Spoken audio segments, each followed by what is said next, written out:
Okay so guys, basically last class में जो हमारा टॉपिक था, तो लास्ट क्लास में हम बात कर रहे थे। पहला टॉपिक हमारा था जीएसटी को लेके। तो जीएसटी के बारे में हमने सारी डायमेंशन डिस्कस की थी। जीएसटी है क्या, करंट इशू क्या है, और जो भी जीएसटी के बारे में रिलेवेंट है एग्जाम पॉइंट ऑफ व्यू से। सेकंड जो टॉपिक था जो कल हम डिस्कस कर रहे थे, वो था हमारा ये सारा फार्म बिल को लेके जो भी इशू है एंड इससे सराउंडिंग जो भी कंट्रोवर्सी है, इससे रिलेटेड हम बात कर रहे थे।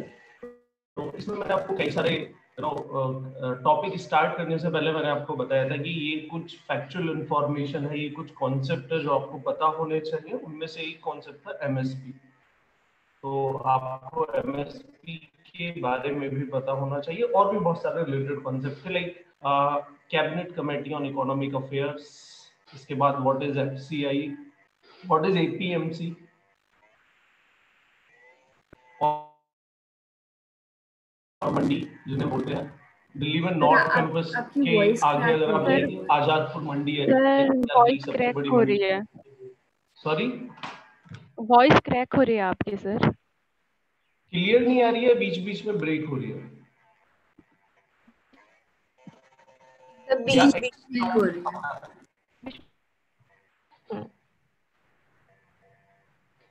में ब्रेक हो रही है।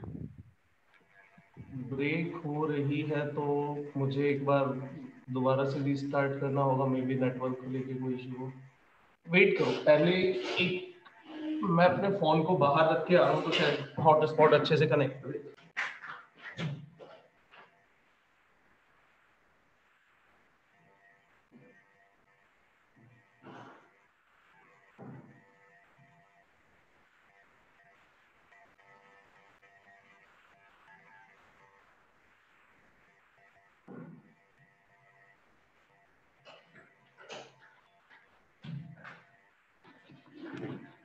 सो बताइए अभी क्वालिटी कैसी है?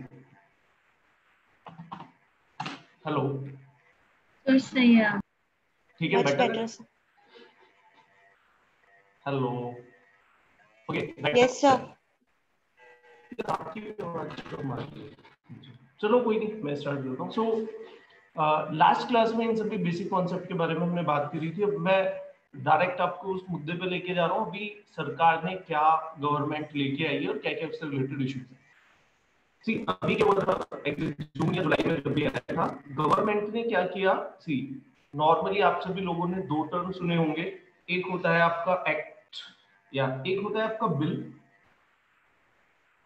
और एक होता है आपका एक्ट। तो नॉर्मली क्या होता है, जब भी हमें कोई लॉ पास करना होता है, तो लॉ को जब हम इंट्रोड्यूस करते हैं,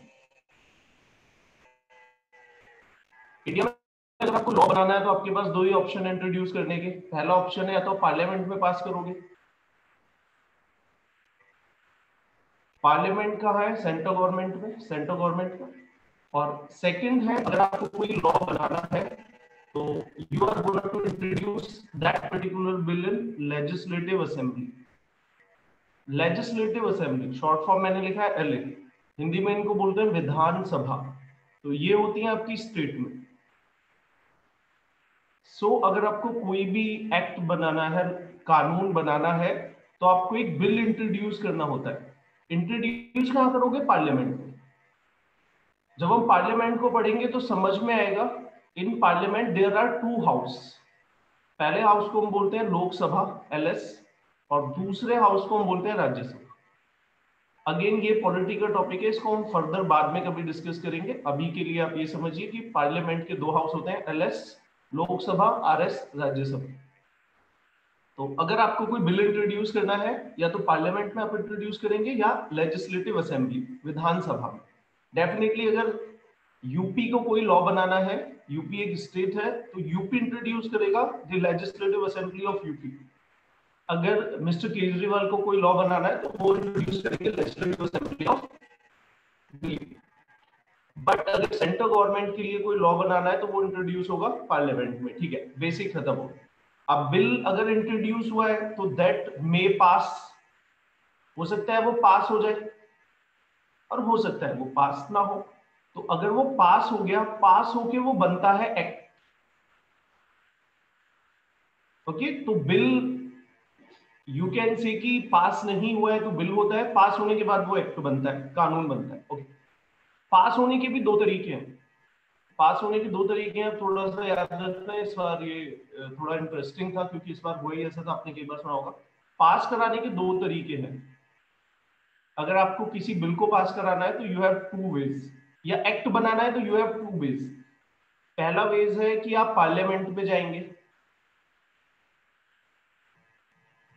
बट सर पार्लियामेंट में अगर आपको कोई बिल पास कराना है तो यहां पे तो अपोजिशन होगी। अपोजिशन से डिबेट करनी होगी, डिस्कस करना होगा, तब पास होगा। या ऐसा हो सकता है कि आपके पास एब्सोल्यूट मेजॉरिटी हो तो अपोजिशन की जरूरत ही ना हो।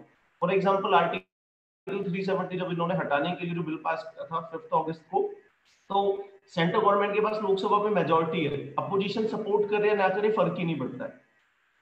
दूसरा आपके पास वे है by the sign of president. Yes, India में आप एक एक्ट बना सकते हैं बिना किसी कंसेंसस के, बिना किसी डेलिब्रेशन के, बिना किसी डिस्कशन के, only by the signature of president, और उस प्रोसेस को हम बोलते हैं ऑर्डिनेंस मेकिंग।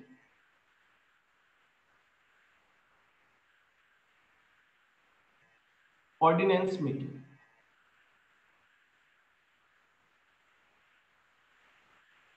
तो ऑर्डिनेंस मेकिंग क्या होता है? जब प्रेसिडेंट एक साइन करके किसी बिल को एक्ट बनाते हैं, उस प्रोसेस को हम ऑर्डिनेंस मेकिंग बोलते हैं। आपको किसी पार्लियामेंट में इंट्रोड्यूस कराने की जरूरत नहीं है, बट यू विल से, यू कैन आर्ग्यू कि सर फिर पार्लियामेंट की रिलेवेंसी क्या रहेगी? तो ऑर्डिनेंस के द्वारा जो लॉ पास होता है उसकी एक लिमिटेशन है, उस लॉ की लाइफ बहुत कम होती है, तो उस लॉ की लाइफ होती है सिर्फ 6 मंथ। यानी कि आप ऑर्डिनेंस से कोई भी लॉ अगर आप बनाते हैं, कोई भी एक्ट बनाते हैं, तो वो उसकी एक लिमिटेड लाइफ है। क्योंकि आइडिया यही है कि आपको जिस टाइम पे पार्लियामेंट फंक्शन नहीं कर रहा हो, कोई इमरजेंसी आ जाए। सी यहाँ पे मैं एक आपको केस दूंगा, शायद आपको याद हो, 2012 में निर्भया निर्भया केस सामने आया था। 2012 लिखा हुआ है 2012, और दिसंबर में पूरे देश में मार्च होने लगे कि आप ऐसे लोगों को कैपिटल पनिशमेंट दो। पूरे देश में एक नेगेटिव माहौल था, प्रोटेस्ट होने लगे हर सिटीज में। बट पार्लियामेंट का जो सेशन था, पार्लियामेंट का सेशन स्टार्ट होना था Feb 2013 में। अब पार्लियामेंट का सेशन 2013 में होना था और न्यू ईयर पे पूरे देश में प्रोटेस्ट होने लगे, लेकिन अभी तो 40-50 डेज बाकी थे। लेकिन प्रोटेस्टर्स बहुत वायलेंट थे और लार्ज नंबर में प्रोटेस्ट होने लगा। तो उस टाइम में आपको अर्जेंटली लॉ बनाना था। तो जब भी आपको अर्जेंटली लॉ बनाना हो, पार्लियामेंट के सारे मेंबर्स को इकट्ठा करना पॉसिबल नहीं होता है, तो उस केस में इमरजेंसी में आपके पास ऑप्शन है ऑर्डिनेंस मेकिंग। लेकिन पॉलिटिकल पार्टीज क्या करती है? मिसयूज करती हैं इसको। यूपीए ने भी किया है, सभी सरकारों ने इसको मिसयूज किया है। तो अभी क्या हुआ, जब जून जुलाई में कोई पार्लियामेंट का सेशन नहीं था, मोदी गवर्नमेंट ने एक्ट बना दिया, हमारे एग्रीकल्चर सेक्टर को रिफॉर्म कर दिया एक्ट बना के। लेकिन वो एक्ट कैसे पास हुआ? पार्लियामेंट से पास नहीं हुआ, वो ऑर्डिनेंस से पास हुआ। तो पहले वो ऑर्डिनेंस था, लेकिन जैसा मैंने आपको बताया कि ऑर्डिनेंस से अगर कोई भी बिल बनेगा उसकी तो लाइफ सिर्फ 6 मंथ होगी। तो इन्होंने क्या काम करा, बाद में फिर उसको पार्लियामेंट से पास करा लिया, तो वो पार्लियामेंट से भी पास हो गया। पहले ऑर्डिनेंस था इनिशियली, बाद में पार्लियामेंट से पास हो गया। तो मैंने अभी आपको क्या बताया, फार्म बिल का मैंने आपको पॉलिटिकल स्टैटिक बता दिया कि बिल होता है, एक एक्ट होता है, बिल को पास कराने के लिए पार्लियामेंट में भी जाएंगे। और किसी भी बिल को पास कराने के दो वे हैं, इधर we go through the parliamentarian system, consensus based या वोटिंग बेस्ड, और दूसरा है ऑर्डिनेंस मेकिंग। तो यहाँ पे आपको ये भी क्लियर होना चाहिए, what is parliament, what is ordinance making. I hope ये सारा आपको समझ में आएगा, वो आ गया होगा। अब मैं आपको सिंपली ये बता रहा हूँ तीनों बिल में हुआ क्या है, क्या चेंजेस आए हैं। उससे रिलेटेड जो भी कंट्रोवर्सी है आधी ज्यादातर मैन्युफैक्चर्ड है, जस्ट पॉलिटिकली उसको बनाया जा रहा है। तो उसमें हम नहीं जाएंगे, सिर्फ एग्जाम पॉइंट ऑफ व्यू से जो रिलेवेंट है उसको डिस्कस करेंगे। Then I will get back to you कि क्या उसमें आपको किसी को डाउट आ रहा है या नहीं आ रहा है। ठीक है? एंड वॉइस क्वालिटी कैसी है बताइए एक बार, मतलब ठीक चल रहा है ना? यस सर, सही चल रहा है। समझ रहा है? ठीक है, ओके। सी इन्होंने 3 चीजें अमेंड की हैं। पहला इन्होंने क्या किया है, ये भी मैं आपको, मेरे पास शायद पढ़ा होगा, अभी मैं आपको मतलब पूरा उसमें भी दे दूंगा। पहले समझ लीजिए कि इन्होंने अमेंड क्या किया। ओके, इन्होंने पहला ये अमेंड किया है कि पहले हमारे देश में क्या होता था, फार्मर्स को अगर अपना प्रोड्यूस सेल करना है तो उसके पास जो चॉइसेस थी वो लिमिटेड थी। लिमिटेड का मतलब है, for example this is a let's say ये यूपी है, तो यूपी में ये एक मंडी है, तो फार्मर के पास इस मंडी में ही वो इस सामान को बेच सकता है, एक पर्टिकुलर मंडी में ही जाएगा। और इनको हम बोलते थे एपीएमसी। एपीएमसी की डिटेल में नहीं जाना है, बस समझिए इनको एपीएमसी बोलते थे, मंडी बोलते थे। इस मंडी में ही ये फार्मर इसको बेच सकता है। क्या, फॉर एग्जांपल ये यूपी है, अब एक नोएडा का फार्मर है, नोएडा में ये मंडी है, तो फार्मर को सिर्फ इस मंडी में ही बेच सकता है। और ये मंडी कौन ऑर्गेनाइज करता है, you can say government organise mandi होती है। गवर्नमेंट यहाँ पे जो ट्रेडर होते हैं उनको कॉन्ट्रैक्ट देती है, और यहाँ पे ये सरकारी मंडियां होती है। तो इससे इशू क्या था, फार्मर की चॉइस लिमिटेड थी। फार्मर अगर, हाँ, कोई प्राइवेट व्यक्ति है, फॉर एग्जांपल रिलायंस आ जाता है हमारे नोएडा में, और रिलायंस बोलता है मैं खरीदूंगा, बट बाय लॉ रिलायंस नहीं खरीद सकता। किसान को पहले इस मंडी में सामान बेचना पड़ेगा और इस मंडी से फिर रिलायंस खरीद सकता। तो यहाँ पे होता क्या था, ये जो मंडी थे यहाँ पे बहुत ज्यादा मिडिल मैन थे। और मेनली सी, अगर आप पोटैटो लेते हो, ये केस स्टडी है, नॉर्मल 90% फ्रूट्स और वेजिटेबल में जो भी कंज्यूमर पे कर रहे हैं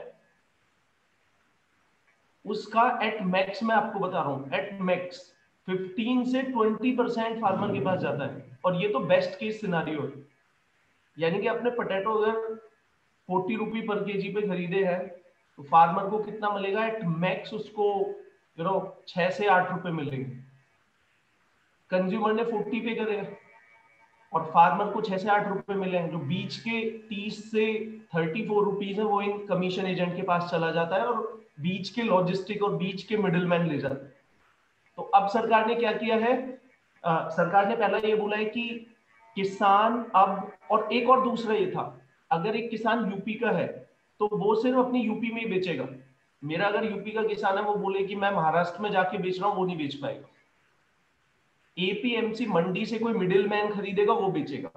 तो ब्रॉडर स्टोरी इज दैट कि फार्मर की चॉइसेस लिमिटेड थी। अब इन्होंने क्या किया है, इन्होंने पहले ये बोला है, number 1, farmers can sell outside the mandi, mandi के बाहर भी बेच सकता है। दूसरा, प्राइवेट लोग भी मंडी स्टैब्लिश कर सकते हैं। फॉर एग्जांपल पहले वाइन शॉप सारी गवर्नमेंट थी, सरकारी शराब के ठेके सुने होंगे आपने, फिर प्राइवेट प्लेयर्स आए। तो इसी तरीके से जो ट्रेडिंग का इंफ्रास्ट्रक्चर देता है वो प्राइवेट प्लेयर भी दे सकता है। तो ये मंडियां भी रहेंगी, मंडी अगर अच्छी सर्विस दे रही है तो देते रहो, फार्मर्स को अट्रैक्ट करते रहो। लेकिन अगर आपसे अच्छी सर्विस कोई प्राइवेट प्लेयर दे रहा है फार्मर को, तो फार्मर वहां पे चला जाएगा। और फार्मर अब एक स्टेट तक लिमिटेड नहीं है कि यूपी में बेचना है, वो बाहर भी जाके बेच सकता है। तो पहला तो इन्होंने एक ये प्रोविजन किया। ये जो पूरा टेक्स्ट है वो अभी मैं दे दूंगा। तो दूसरा इन्होंने क्या किया है, sir private in the sense कि जैसे अभी मैं इसको पूरा समझा दूं, उसके बाद जो भी डाउट होंगे मैं एक साथ ले लूंगा, ठीक है? क्योंकि ये थोड़ा मैं जल्दी करा रहा हूँ बहुत, ये ये तो पूरा ऐसा है कि पूरा इसमें एक बुक लिखी जा सकती है, और ब्रॉड कॉन्सेप्ट है। बट मैं अभी आता हूं, आपको बेसिक में कोई डाउट नहीं छोड़ूंगा। दूसरा इन्होंने क्या किया है कि चल रहा,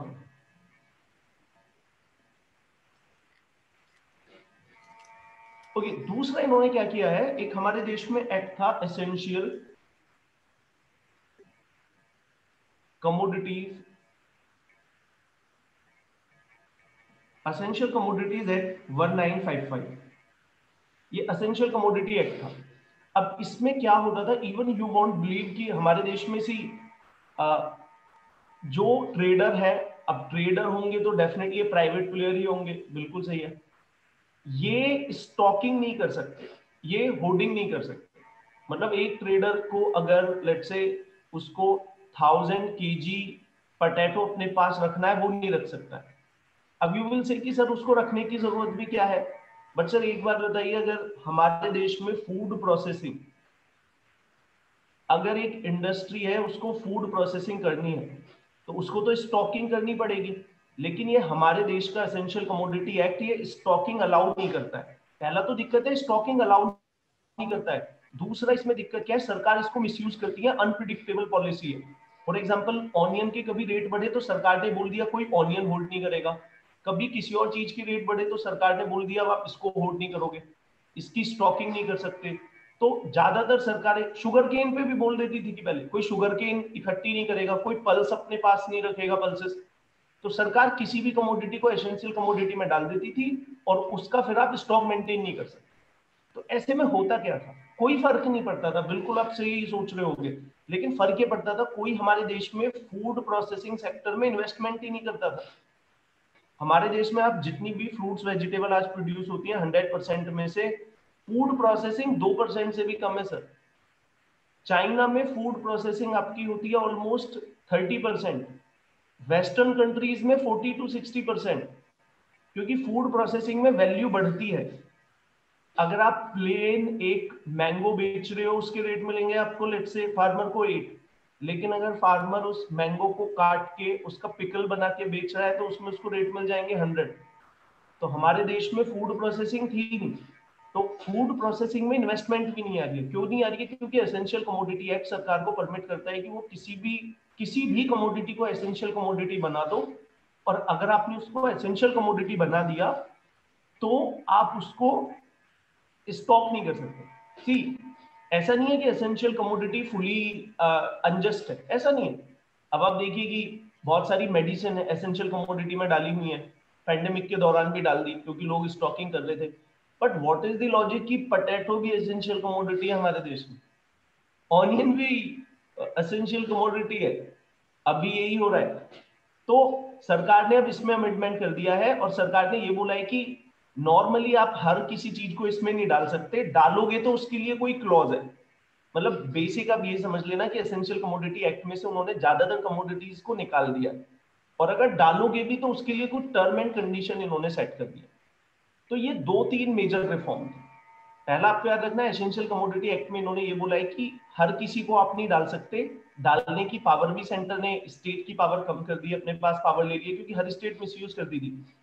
नाउ यू कैन अंडरस्टैंड कि हमारे देश में 28 स्टेट है, 2 यूनियन टेरिटरी, 30 सरकारें तो वो हो गई, एक सेंट्रल गवर्नमेंट। टोटल हमारे देश में 31 सरकार है, 31 सरकार है। अब कोई भी सरकार कभी किसी को एसेंशियल में डाल रही है, केरला आज डाल रहा है, 2 महीने बाद बंगाल किसी रीजन से डाल रहा है। इवन सी, एक केस स्टडी दे रहा हूं, वेस्ट बंगाल की गवर्नमेंट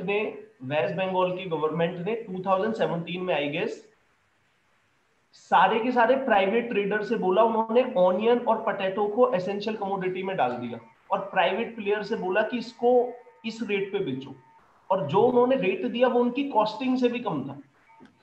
मतलब एक फार्मर, एक ट्रेडर ने अगर 15 रुपए किलो ऑनियन खरीदा है, उससे बोला 10 रुपए किलो बेचो लीगली।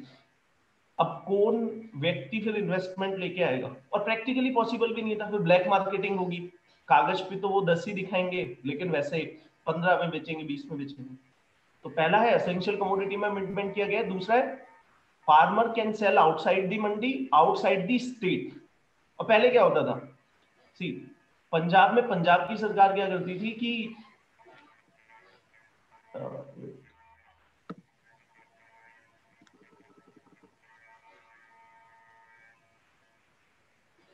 तो पंजाब की सरकार क्या करती थी पहले,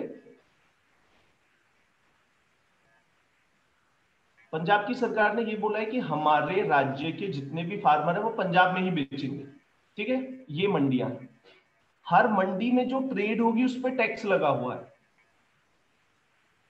मतलब फार्मर बेचेगा तो मंडी में बेचेगा, उस मंडी में एक टैक्स लगा हुआ है, और सिर्फ इस एग्रीकल्चर कमोडिटी की खरीद और बेच से पंजाब गवर्नमेंट को एवरी ईयर ऑलमोस्ट 7,000 करोड़ रुपए का टैक्स मिलता था। अब ये टैक्स ना तो फार्मर के पास जा रहा है पैसा, आपने आर्टिफिशियली टैक्स लगा के प्राइस को इन्फ्लेट कर दिया। तो अब क्या पंजाब चाहेगा कि मेरे किसान पंजाब से बाहर बेचे? नहीं। तो वो क्या करता था, अगर आप पंजाब से बाहर किसी प्रोडक्ट को लेके जाएंगे पंजाब से बाहर अगर आप बेचेंगे तो ट्रांजिट पे उन्होंने टैक्स लगा दिया कि लेट से 1 kg वीट 100 kg 1500 का है, अगर आप मेरे राज्य से बाहर लेके जाएंगे तो 30% मुझे ड्यूटी दो। अब किसान को फिर 30% इन्हें देना है 450। तो किसान, अब लेट से हरियाणा में उन्हें रेट मिल रहा है, नहीं मिल रहा होगा, हाइपोथेटिकली मान लो 1600, तो वो फार्मर जाएगा ही नहीं क्योंकि 450 तो उसे टैक्स देना पड़ जाएगा। तो ये था। तो दूसरा इन्होंने बोला है इंटर स्टेट कोई बैरियर नहीं है। सी आयरॉनी क्या है, आज हम WTO की बात करते हैं, ग्लोबलाइजेशन की बात करते हैं कि पूरी दुनिया को इंटीग्रेट करना है, अभी तो इंडिया ही इंटीग्रेट नहीं हुआ है। हमारे पंजाब का फार्मर यूपी में नहीं बेच सकता, महाराष्ट्र में नहीं बेच सकता, बीच में टैक्स लग जाते हैं। तो इन्होंने बोला अब फार्मर बेच सकता है। और तीसरा है कि मंडियों में बेचना मैंडेटरी नहीं है, मंडी के बाहर भी बेच सकते हो और प्राइवेट सेक्टर भी मंडी लगा सकता है। तो ये 3-4 बेसिक रिफॉर्म है। और अब अगर किसी को डाउट हो कोई भी तो दे में आस्क, मैं भी इसके पास शायद मेरे पास कुछ पड़ा है, मैं बताऊं। I just wanted to clarify one thing कि प्राइवेट मंडी क्या होती है? I didn't understand. Sir, I wanted to clarify कि प्राइवेट मंडी क्या होती है? I didn't understand that. Ma'am private mandi क्या होती है? सी बैंक होता है एक तो सरकारी होता है, Yes, sir. एक प्राइवेट होता है। इसी वे में जहां पे आप, जैसे आजादपुर मंडी है ना, नाम सुना है कभी? Yes, sir. वो सरकारी है। जहां पे एग्रीकल्चर की कमोडिटीज बिकती हैं वो सरकारी है। अब ऐसी ही मंडी प्राइवेट सेक्टर खोल सकता है। Like पहले नहीं थी। पहले नहीं थी, यही तो आयरॉनी है। इसीलिए सी एक मैं स्टेटमेंट आपको दे रहा हूँ, शायद आप इसको समझ पाए। MS स्वामीनाथन का नाम सुना हुआ है आप में से कुछ लोगों ने? Yes, sir. सो MS स्वामीनाथन ने जिस टाइम पे सारा हुआ था, फार्म बिल आया था, तो MS स्वामीनाथन ने एक स्टेटमेंट पास की थी और MS स्वामीनाथन ने बोला था इट इज, अब ये इसको पढ़ लेना, ये सारा इसमें जो मैंने आपको समझाया वही लिखा हुआ है, बेसिक सा लिखा हुआ है, वही सारा लिखा हुआ है और कुछ नहीं है। तो MS स्वामीनाथन ने क्या बोला था, this is a 1991 movement for agriculture. जैसे 1991 में हमने लिबरलाइजेशन किया था वो बाकी चीजों के लिए था, अब ये एग्रीकल्चर के लिए है। तो MS स्वामीनाथन की बड़ी अच्छी होती। ओके, जस्ट मैं एक और, बाकी लोग कोई भी डाउट हो तो पूछे। This is using dual line emergencies, right? Sir ये क्या है ये बताइए, समझा नहीं मैं।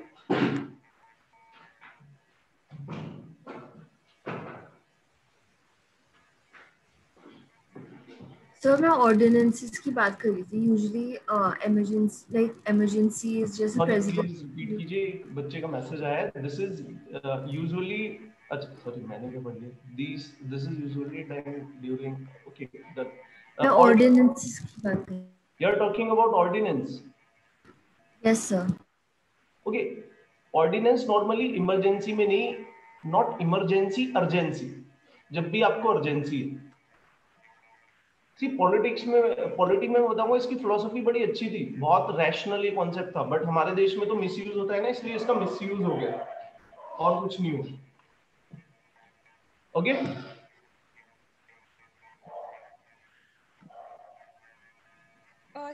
सो आते हैं वापस।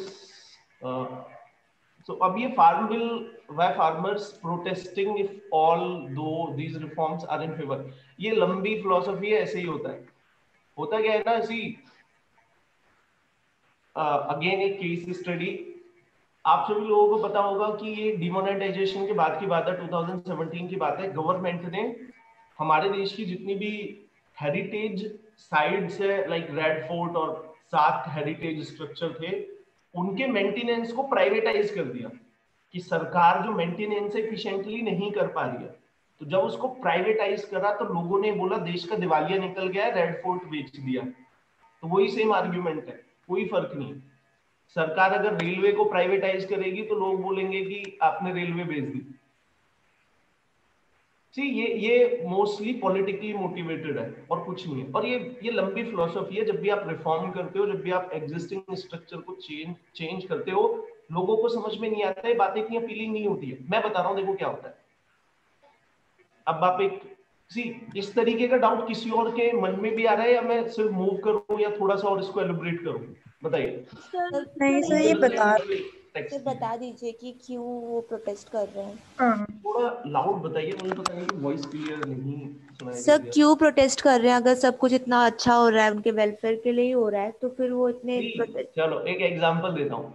1991 से पहले हमारे देश में सारी चीजें सरकारी थी, गवर्नमेंट था। 1991 के बाद प्राइवेटाइज हुआ, प्राइवेट एयरलाइंस आई, प्राइवेट बैंक आए, प्राइवेट इंश्योरेंस कंपनियां आई, सारा प्राइवेट सेक्टर 1991 के बाद आया है।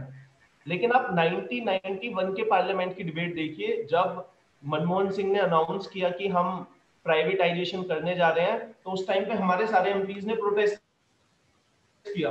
और उनकी आर्गुमेंट ये थी कि आपने देश बेच दिया है, आपने देश बेच दिया है, अब इस देश में फॉरेन कंपनियां आएंगी, बड़े बड़े इंडस्ट्रियलिस्ट आएंगे, वो रूल करेंगे, सारी चीजों पे उनका राइट होगा और सारे लोग गरीब हो जाएंगे। यानी कि आज आप अगर जियो की सिम यूज कर रहे हो, लेकिन जब हमने टेलीकॉम इंडस्ट्री में प्राइवेटाइजेशन को प्रमोट लेके आए थे तो सबने प्रोटेस्ट किया।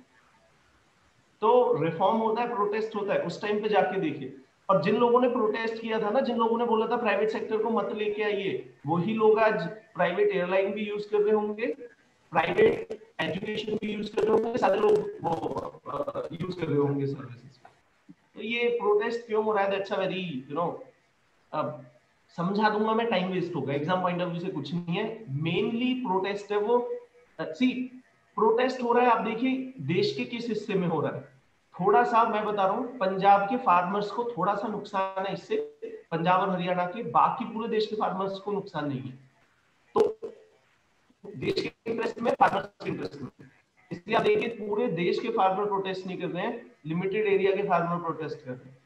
और इनिशियली अगर किसी को ये भी डाउट हो, ये सारे रिफॉर्म जो भी इस बिल से आए हैं 2019 कांग्रेस पार्टी का मैनिफेस्टो था। जब 2019 के जनरल इलेक्शन हुए थे, उन्होंने यही चीज प्रॉमिस की थी कि हम आएंगे तो ये चीजें लेके आएंगे। और जब पास हुआ था, इसलिए किसी ने उस टाइम पे प्रोटेस्ट नहीं करा, पार्लियामेंट से पास हुआ है, नॉर्मल बड़ा प्रोटेस्ट कोई नहीं था। तो मेनली ये तो जस्ट अगेन फार्मर्स का पागल ही बना रहे हैं, बात तो ये। ओके जी, सर एक पॉइंट बोल सकती हूँ? या प्लीज बताइए। सर प्रताप सर की क्लास में ये पॉइंट डिस्कस हुआ था, और उन्होंने समझाते वक्त जो मुझे समझ आया था उस वक्त, हो सकता है मेरी अंडरस्टैंडिंग गलत हो या सही हो, तो इसलिए मैं बता रही हूँ, तो आप क्लियर कर दीजिएगा। उन्होंने समझाते हुए कहा था कि ये बेसिकली डायरेक्ट फार्मर्स नहीं कर रहे हैं, बट जैसे आपने बताया कि फार्मर से मंडी में जाता था, फिर मंडी से रिलायंस या कोई भी प्राइवेट ले पाता था, अभी डायरेक्ट प्राइवेट भी इंटरफेयर कर सकता है। मंडी जो बीच में प्रॉफिट कमा रहा था, वो अब उसको नहीं मिलेगा। तो बेसिकली मंडी वाले जो लोग हैं, they are forming the lobbies and they are protesting. This is what I understood from मैं हिज भी आपको बता एक्सप्लेनेशन। रहा हूँ, it is very difficult to identify कि आधार कार्ड नहीं है कि प्रोटेस्ट कौन कर रहा है, बट फार्मर्स बड़े लेवल पे इसमें आए हुए हैं और फार्मर्स को मैनिपुलेट किया जाता है। जैसा मैंने आपको बताया, इस तरीके के जब भी रिफॉर्म होते हैं, मिडिल मैन को सी होता क्या है, ये कॉन्सेप्ट तो होते हैं एलीट कॉन्सेप्ट, एजुकेटेड लोग ही इनको समझ पाते हैं। लेकिन जब भी इंडिया की बात नहीं है, जब भी अगर आपको किसी थर्ड वर्ल्ड कंट्रीज में इंप्लीमेंट करोगे जहाँ पे लोग इतने एजुकेटेड नहीं है, लोग प्रोटेस्ट करेंगे ही करेंगे। एक मैं आपको एग्जांपल दे रहा हूँ, एयर इंडिया को आप कैसे चला रहे हो, सरकार एयर इंडिया को चला रही है, उसमें घाटा हो रहा है, वो इफिशिएंट नहीं है एयर इंडिया, लॉस में चल रही है, सरकार 5 साल से पूरी कोशिश कर रही है, तब भी लॉस में है। अब सरकार के सामने ऑप्शन देखना, ये मैं हर क्लास में बताता हूँ, अब सरकार क्या करे, आप ही बताइए। एयर इंडिया का ही केस ले, आ गया उसमें, सॉरी प्राइवेटाइजेशन में डाल देगा। अभी जस्ट मैं आपकी साथ जो बता रहा हूँ, सरकार को क्या करना चाहिए। आपकी आवाज कट रही है। वॉइस रुको यार, मैं एक्चुअली आज मेरा लैपटॉप थोड़ा सा हीट हो रहा है अपने यहाँ पे, पता नहीं अब सही आ रही है। अब ठीक है, ओके। इसमें आपको बता रहा गवर्नमेंट को यार फिर से कट रही है।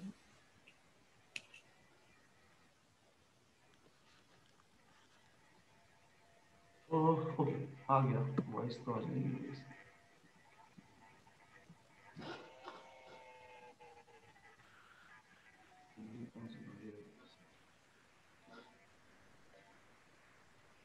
ओके, सो देखिए, अभी हमारे देश में जितनी भी PSUs हैं, पब्लिक सेक्टर अंडरटेकिंग है, उनके लिए जनरल ये बात ट्रू है और स्पेसिफिक ये बात ट्रू है एयर इंडिया।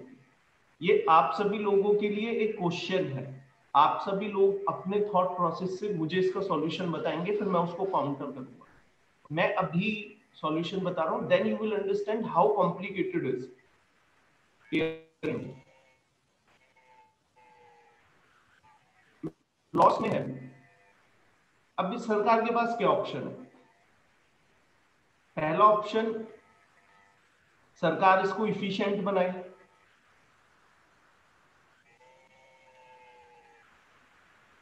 नहीं हो रहा है क्योंकि उसका जो कंपटीशन है वो आपका इंडिगो से है, स्पाइस से है, और उनकी क्वालिटी बहुत इफिशिएंट है। इफिशिएंट कैसे है? वहां के पायलटों की सैलरी कम है, यहाँ पे पायलटों की सैलरी ज्यादा है। वहां पे हायर फायर है, जो अच्छा काम नहीं करेगा फायर कर दोगे। यहाँ पे गवर्नमेंट है, फायर नहीं कर सकते, तो ये इफिशिएंट है। तो प्रॉफिट में तो लाओगे नहीं, ज्यादातर लोग स्पाइस और इंडिगो में जाएंगे। पूरा नॉलेज मैं आपको बता दूं, इंडिया की जो भी डोमेस्टिक मार्केट है, डोमेस्टिक जितनी भी फ्लाइट चलती हैं, 50% इंडिगो की एक तरीके से आधी मार्केट इंडिगो के पास है, 20% स्पाइस के पास है। एयर इंडिया के पास डोमेस्टिक तो कुछ बचा ही नहीं। पहली तो बात है इसको इफिशिएंट बना दो, क्योंकि अगर आप हर एनुअली अगर आप 3000 करोड़ का लॉस करेंगे तो अल्टीमेटली पैसा कहां से आएगा? अल्टीमेटली तो सरकार को ही देना होगा, उसमें भी मैं आऊंगा। अच्छा, दूसरा आपने ऑप्शन बताया कि सर इफिशिएंटली नहीं चल रही है तो इसको क्लोज कर दो। क्लोज भी नहीं कर सकते। क्यों नहीं कर सकते? पहला, स्ट्रेटेजिक, ये बोलते हैं स्ट्रेटेजिक है। अभी आपने देखा था कोरोना वायरस हुआ था तो एयर इंडिया की हो गई थी फ्लाइट्स। 1991 में जब हमने गल्फ कंट्री से इवैक्यूएशन किया था तब भी एयर इंडिया था। दूसरा ये बोलते हैं व्हाट अबाउट जॉब्स? सर 20,000 लोग डायरेक्टली एम्प्लॉयड है और लगभग इतने ही लोग इनडायरेक्टली हैं, ज्यादा होंगे 4-5 टाइम, 80,000 आप मान लिए इनडायरेक्टली एम्प्लॉयड है।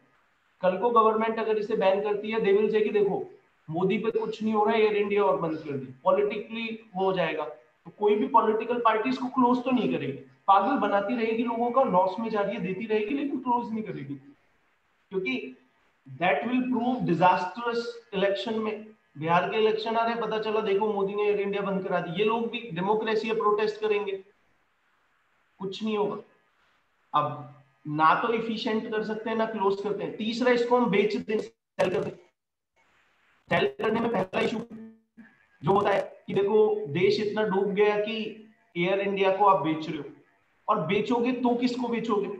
डेफिनेटली ना तो विकास खरीदने जाएगा ग्रेटर नोएडा से, ना आप में से कोई जाएगा। फिर आएगा तो अंबानी आएगा या अडानी आएगा या कोई इंडस्ट्रियलिस्ट आएगा, देन से अपने दोस्त को बेच दिया। खरीदने कोई भी आएगा, चाहे बिरला आए, टाटा आए, इंडस्ट्रियलिस्ट ही आएगा। कोई वो तो नहीं आएगा कि दिल्ली के जो सीपी में टिकटॉकर है चलो 10-10 रुपए डाल के खरीदते हैं, कोई इंडस्ट्रियलिस्ट ही आएगा। यहाँ पे गवर्नमेंट की पॉलिसी पे ही, गवर्नमेंट की इमेज पे डेंट पड़ जाएगा, पहला। और दूसरा इशू, जो खरीदने आए वो इंटरेस्टेड भी तो हो। सरकार ने अभी क्या किया था 2019 में, इसके लिए एक सेल ऑफर लेके आया था, इतनी बड़ी इन्वेस्टमेंट थी गवर्नमेंट के लिए, सिंगल व्यक्ति ने बिड नहीं करा कि हम इंटरेस्टेड है खरीदने के लिए, कोई आया ही नहीं, सिंगल एप्लीकेशन नहीं है, और गवर्नमेंट ने बाद में विड्रॉ कर लिया उसका सेल का नोटिफिकेशन। तो सर इफिशिएंटली चला भी नहीं सकते, क्लोज भी नहीं कर सकते, बेच भी नहीं सकते, और क्या ऑप्शन होगा? एक और ऑप्शन मैं बताता था, अभी दिमाग में नहीं आ रहा है, आप बता दीजिए। समझ में आया चीजें कितनी कॉम्प्लिकेटेड है? Hello, yes sir. सो पहले कैटेगरी के स्टूडेंट जो ये बोले कोई और ऑप्शन हो, और दूसरी कैटेगरी के स्टूडेंट जो फिर बोले जो मेरे से डिसएग्री हो। सी, आपको एक चीज याद रखनी है, मैं जो भी बोल रहा हूं मेरी बहुत मल्टीपल पॉइंट ऑफ व्यू को समझ के मैं आपको एक बात बोल रहा हूं। अगर आप मेरे से डिसएग्री हो तो आप उस पॉइंट को लेके आए, I will give you logic कि वो सही है या नहीं है, बाद में अपना एनालिसिस कर। तो अगर किसी को मेरे से डिफरेंट ओपिनियन है, if I am giving a opinion, तो वो जरूर लेके आए, बाहर निकाल। क्योंकि अगर आप अब बाहर नहीं निकालोगे, कभी जीडी में आपने बाहर निकालो और पता चला वो रेशनली नहीं थी, तो फिर पंगा है। या प्लीज सर सेमी प्राइवेटाइजेशन नहीं कर सकते क्या कि 50% गवर्नमेंट का उसमें रहे और 50% किसी प्राइवेट सेक्टर का? सी यही तो मैं कह रहा हूँ, अगर आप उसको प्राइवेटाइज ही करोगे तो उसमें भी तो इशू है ना, 50% ओनरशिप तो बेच ही दी, उसमें दोनों इशू है। उसमें भी ये होगा कि आधी एयर इंडिया अंबानी को बेच दी, वो दोस्त है, और कोई आएगा भी नहीं, कोई इंटरेस्टेड भी ना हो, तो दोनों ही बातें हैं। या कोई भी बच्चा कोई भी ओपिनियन इससे रिलेटेड। सो आपको समझ में है रिफॉर्म करना कितना डिफिकल्ट होता है। अब यहाँ पे बात भी ठीक है, अगर आप, क्योंकि हमारे देश में भी क्या मासेस है, अगर आप बिहार के इलेक्शन में ये बात जाके बोलोगे ना, उनको ये सारी फिलोसफी समझाओगे, वो समझ में नहीं आएगा। लेकिन आप एक ही बात बोल दो कि जब से सरकार आई है देश इतना डूब गया है कि इन्होंने देश की एयर इंडिया को भी बेच दिया, और किसको बेचा है? अंबानी को बेचा है, अपने दोस्त को। बात समझ में आएगी, सही लगेगी, ठीक है। तो जैसे अभी भी हो रहा है फार्म बिल में, तुम अगर कोई टेक्निकली पढ़ेगा पता चलेगा कि कांग्रेस ने खुद ये सारे रिफॉर्म बोले हैं मैनिफेस्टो में, लेकिन फिर भी प्रोटेस्ट कर रहे हैं, फिर भी कुछ नहीं हो रहा है। पर चलो कोई नहीं, ये डिफरेंट बात है। सो आई होप कि ये क्लियर हो। या सो अगेन 2 मिनट का टाइम है, कोई भी डाउट है या एनी अदर ओपिनियन बताइए, अदरवाइज हम आगे चलते हैं। एयर इंडिया किसी प्राइवेट कंपनी का बिजनेस मॉडल फॉलो नहीं कर सकता। सर सरकारी है, गवर्नमेंट में मैंने आपको बताया स्पाइस वाले एक पायलट से 80 आवर्स की फ्लाइट आवर लेते हैं, हर महीने 80 आवर्स लेते हैं, और एयर इंडिया वाले 60 आवर भी नहीं ले पाते। और पायलट्स की सैलरी कम है, बेसिक सैलरी हाफ, वहां पे सैलरी ज्यादा है। उन्होंने यूनियन बना रखी है, यहाँ पे पूरा यूटिलाइज करते हैं पायलट्स को, वहां पे यूटिलाइज नहीं कर पाते हैं, तो बहुत सारे इश्यूज हैं। ये यही हुआ कि यू कैन से कि बीएसएनएल ने जियो क्यों नहीं लेके आया, ठीक है, पंजाब बैंक ऑफ इंडिया आपको आईसीआईसीआई जैसी सर्विस क्यों नहीं देता है, दिल्ली के सरकारी स्कूल आपको डीपीएस जैसी सर्विसेज क्यों नहीं देते? क्योंकि सरकारी सेक्टर की अपनी लिमिटेशन है, वो एक लेवल से ज्यादा एफिशिएंट नहीं हो सकता है। क्यों नहीं हो सकता है? वो बड़ी, उसमें तो पूरा कोल्ड वॉर इसी बात पे तो चली है, वर्ल्ड वॉर सी, ये बात समझना। जब वर्ल्ड वॉर हुई, वर्ल्ड वॉर 2 खत्म हो गई, उसके बाद 2 पावर सेंटर्स एस्टेब्लिश हुए। एक साइड रशिया था जो ये बोलता था कि बेस्ट वे किसी देश को चलाने का है सारी चीजें सरकारी सरकारी। On the other side we have a different country, United States of America, which says that किसी भी प्रोडक्ट को अगर आपको एफिशिएंटली चलाना है, प्राइवेट सेक्टर। दोनों ने 40 साल लगाए। 1991 में जो भी जिन्होंने सरकारी मॉडल फॉलो करा सारे फेल हो गए, और 1991 में जिन्होंने प्राइवेट मॉडल फॉलो करा सारे के सारे देश डेवलप हो गए। एग्जांपल दूंगा, 1950s में साउथ कोरिया की जो पर कैपिटा इनकम थी वो इंडिया के जितनी थी। 1950 में साउथ कोरिया की पर कैपिटा इनकम इंडिया के जितनी थी। 30 साल में साउथ कोरिया डेवलप हो गया, कोई गरीब नहीं बचा। सिंगापुर एक मछुआरों का विलेज था, इतना डेवलप नहीं था 1950s में। आज हाईएस्ट पर कैपिटा इनकम आपको 1950s में सिंगापुर में आपको मिलेगी। तो 1950s में जो देश प्राइवेट सेक्टर की तरफ गए सब ऊपर चले गए इकोनॉमी में, जो सरकार की तरफ गए सारे नीचे चले गए। इवन जो यूएसएसआर ब्लॉक था जिसमें 16-17 देश थे वो भी डिसइंटीग्रेट हो गए। रशिया जहां से सोशलिज्म आया था कि सारी चीजें सरकारी हो, वो कैपिटलिस्ट बन गया, तो कुछ बचा ही नहीं। ये लंबी कहानी है, फिर जाते हैं। आई होप आपको ये सारी बातें क्लियर हो। बस आप ये जो मैंने यहाँ पे पेस्ट मारा है इसको एक बार पढ़ लेना, आपको ये सारा क्लियर हो जाएगा। अब हम चलते हैं आगे की साइड। किसी को कोई डाउट है तो दे, मेरा 1 मिनट का टाइम है, फिर आगे हम पढ़ते हैं।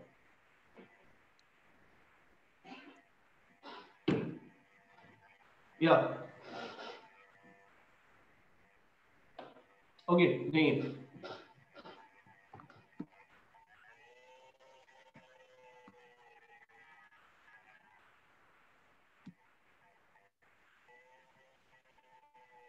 सर आप ये कंटेंट ड्राइव पे डाल देंगे?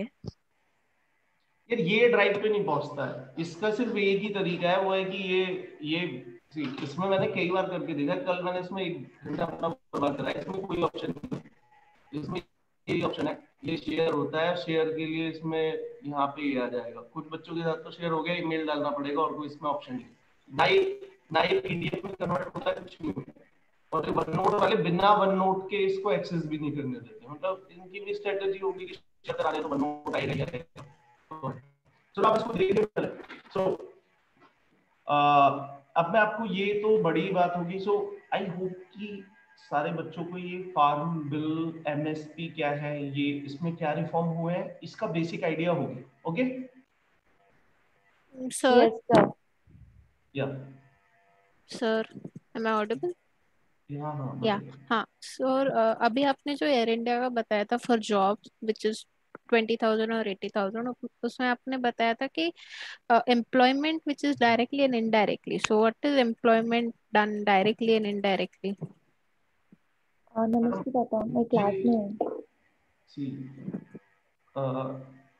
होंडा कंपनी 1,000 लोगों मैं को एम्प्लॉयमेंट दे रही है, लेकिन उन 1,000 लोगों को एम्प्लॉयमेंट मिल रहा है, उन 1,000 लोगों की पॉकेट में पैसा आ रहा है, वो सारे लोग पिज्जा खा रहे हैं, शॉपिंग कर रहे हैं, रेंट पे घर ले रहे हैं, तो उनकी उस इनकम से, उस इनकम के एक्सपेंडिचर से जो भी एम्प्लॉयमेंट और बिजनेस जनरेट हो रहा है उसको बोलते हैं इनडायरेक्ट। समझ गए?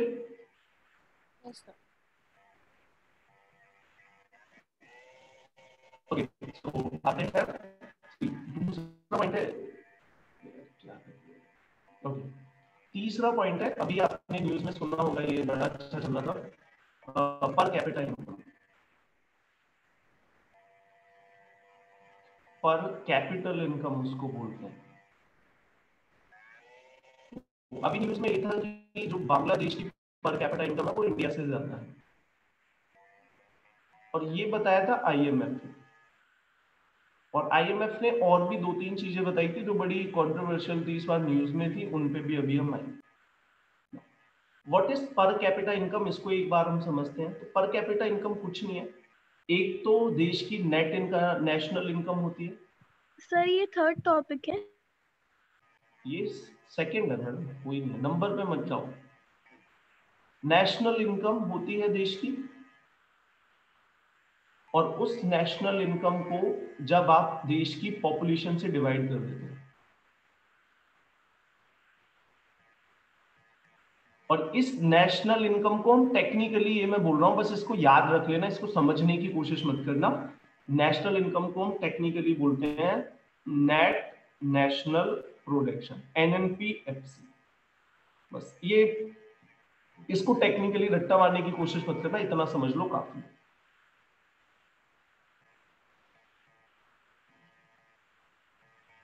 ओके, सो ये आपका नेट नेशनल इनकम, एनएनपीएफसी, इसको पॉपुलेशन से डिवाइड करते हैं, तो बदले में आपको जो मिलता है वो मिलता है आपका पर,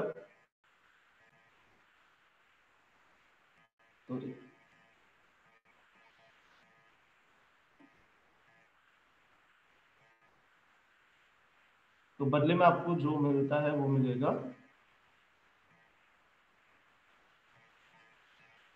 चल रहा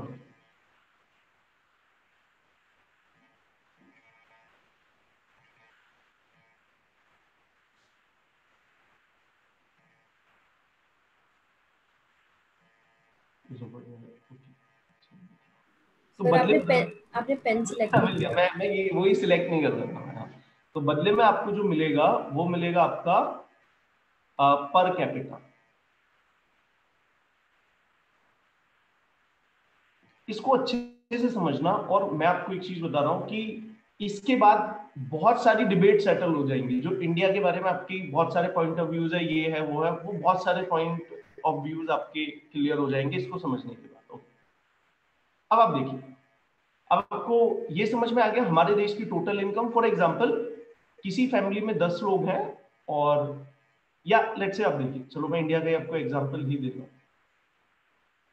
अगर आप इंडिया देखते हैं तो इंडिया की जो आपकी जीडीपी है कोविड से, चलिए इसको भी बताएगा, जो इंडिया की जीडीपी है आपकी कोविड से पहले की, वो लगभग थी आपकी, अप्रोक्स में बता रहा हूं, 2.9 ट्रिलियन यूएसडी।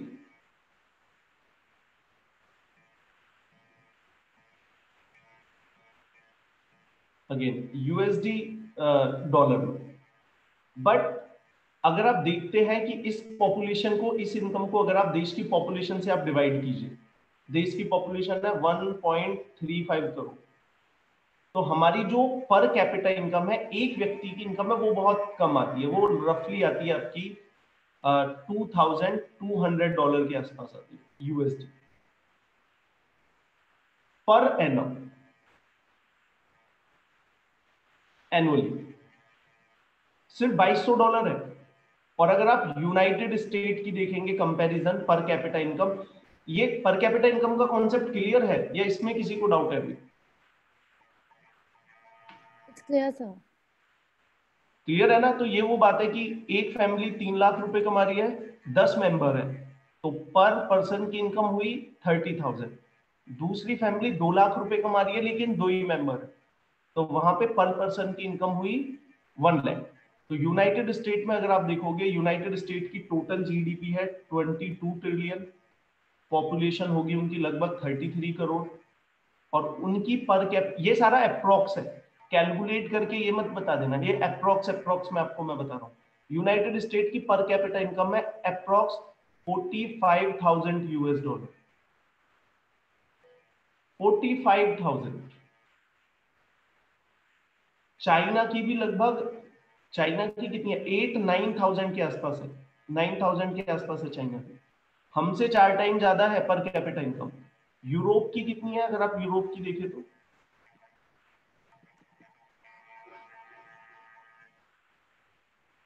अगर आप तीसरा यूरोप की देखें तो,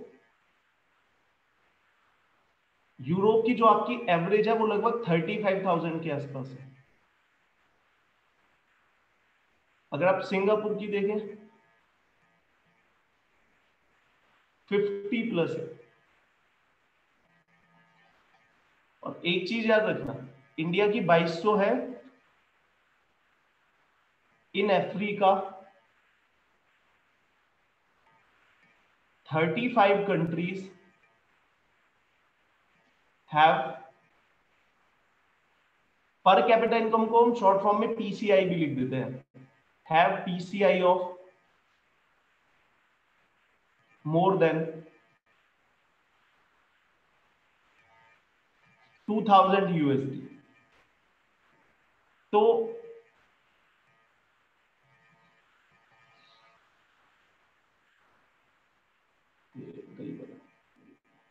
सी अफ्रीका में भी अगर आप देखते हैं, अफ्रीका पुअरेस्ट कॉन्टिनेंट है, और टोटल अफ्रीका में है आपकी 54 कंट्री, 54 कंट्री में से 35 कंट्रीज की जो इनकम है वो इंडिया से ज्यादा है।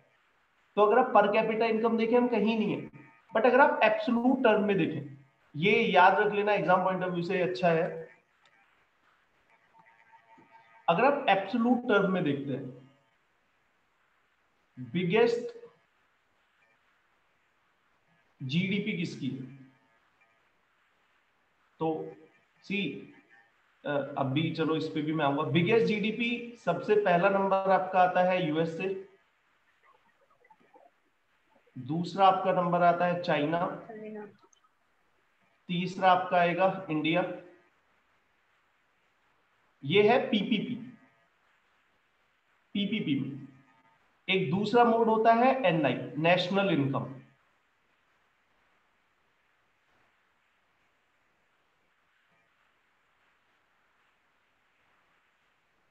नेशनल इनकम में पहले पे आएगा आपका, सॉरी पीपीआई में मैंने उल्टा बता दिया, पीपीपी में पहले पे आपका चाइना, दूसरे, ये पीपीपी और नेशनल इनकम इनको मैं बताऊंगा, दूसरे में है आपका यूएस। लेकिन अगर आप नेशनल इनकम से देखेंगे तो पहले पे आपका आता है यूएस से, United States of America, in second you have China, third you have Japan. अच्छा रफली ये भी देख लेना कितने की, यूएस की होगी लगभग 22 ट्रिलियन की, चाइना की भी आई गेस 14 के आसपास है, 14 ट्रिलियन के आसपास, जापान की है 5 ट्रिलियन, फोर्थ पे फिर आपका आएगा जर्मनी, जर्मनी की है आपकी 4.4 ट्रिलियन के आसपास है, एंड फिफ्थ पे फिर आपका आ जाता है इंडिया। इंडिया की आपकी 3 ट्रिलियन रफली 2.9। सो ये याद रखना। सो कैन यू इमेजिन कि अगर आप कोई इंडिया की जीडीपी देखे, वो बोले दुनिया की 3rd लार्जेस्ट इकोनॉमी है इंडिया, पीपीपी से, परचेजिंग पावर से। और अगर परचेजिंग पावर भी मतलब, क्योंकि मेनली दुनिया में नेशनल इनकम चलता है, हम दुनिया की 5th लार्जेस्ट इकोनॉमी है। क्या हम इतने अमीर है फील होता है? बिल्कुल फील नहीं होता है। हमारे देश में देखते हैं तो 50% हमारे देश में जो बच्चे हैं वो अंडरवेट है, माल न्यूट्रिशन है।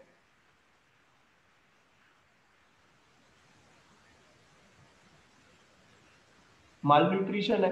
हंगर इंडेक्स में आप देखें हम सबसे ऊपर आते हैं।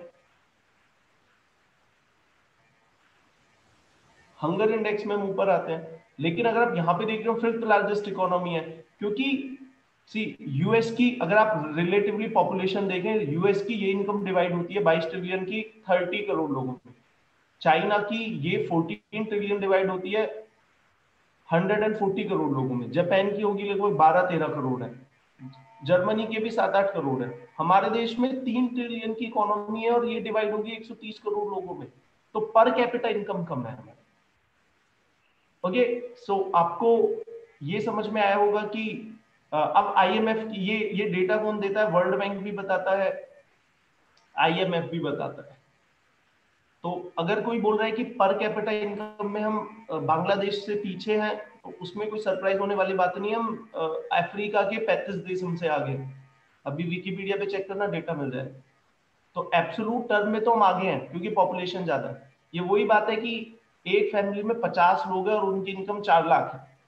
दूसरी फैमिली में 3 लाख लोग हैं, उनकी इनकम 3 लाख इनकम है और 2 ही लोग हैं।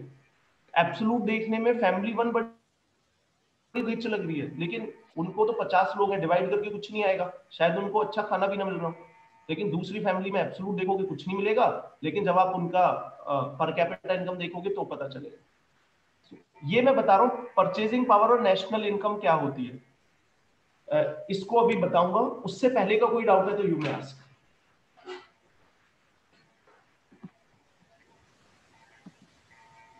या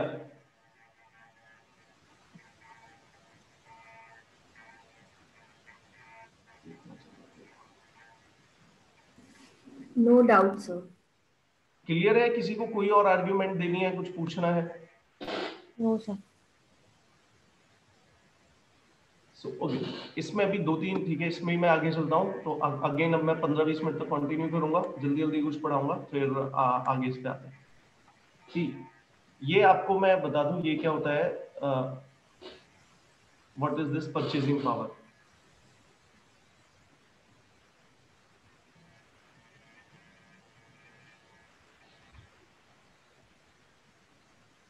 ये परचेजिंग पावर में कुछ नहीं होता है। ठीक,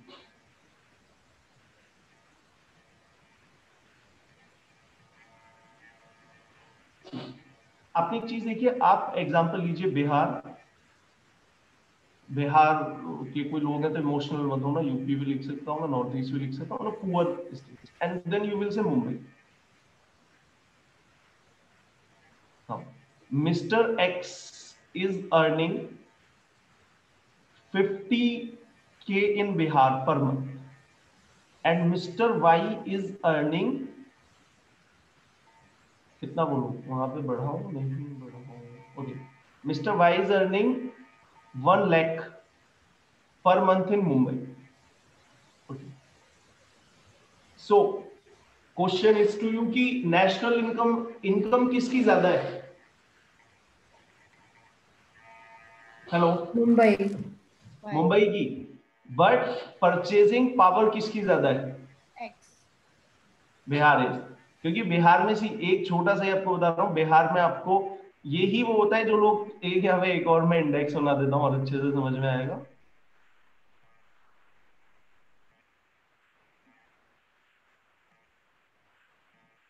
तीसरा हो गया, ये व्यक्ति आपका पहुंच गया जर्मनी में,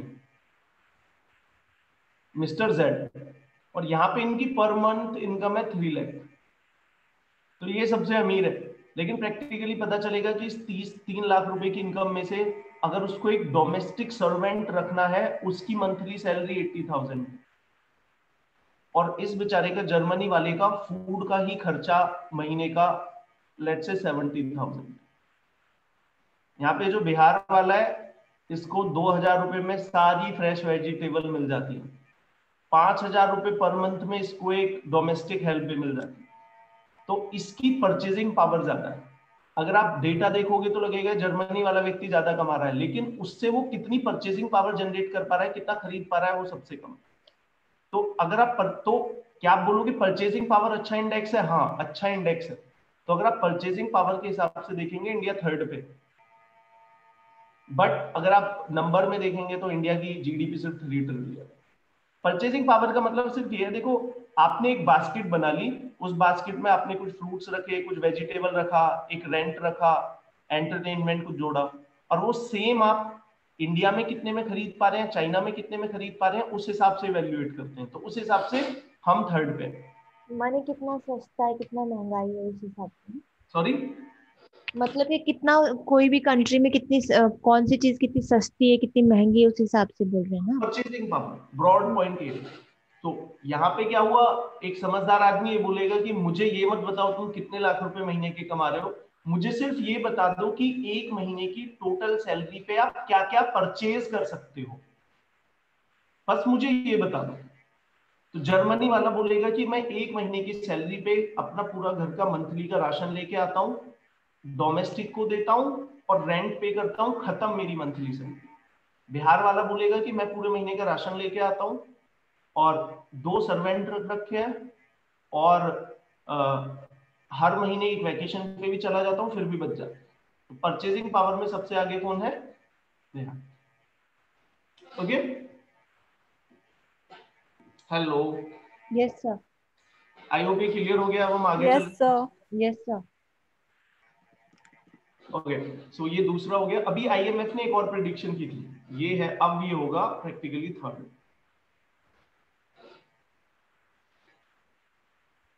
सो व्हाट आईएमएफ ने प्रेडिक्शन दी है, आईएमएफ ने ये बोला है कि ड्यू टू कोविड इंडिया की जो ड्यू टू कोविड इंडिया की जो जीडीपी है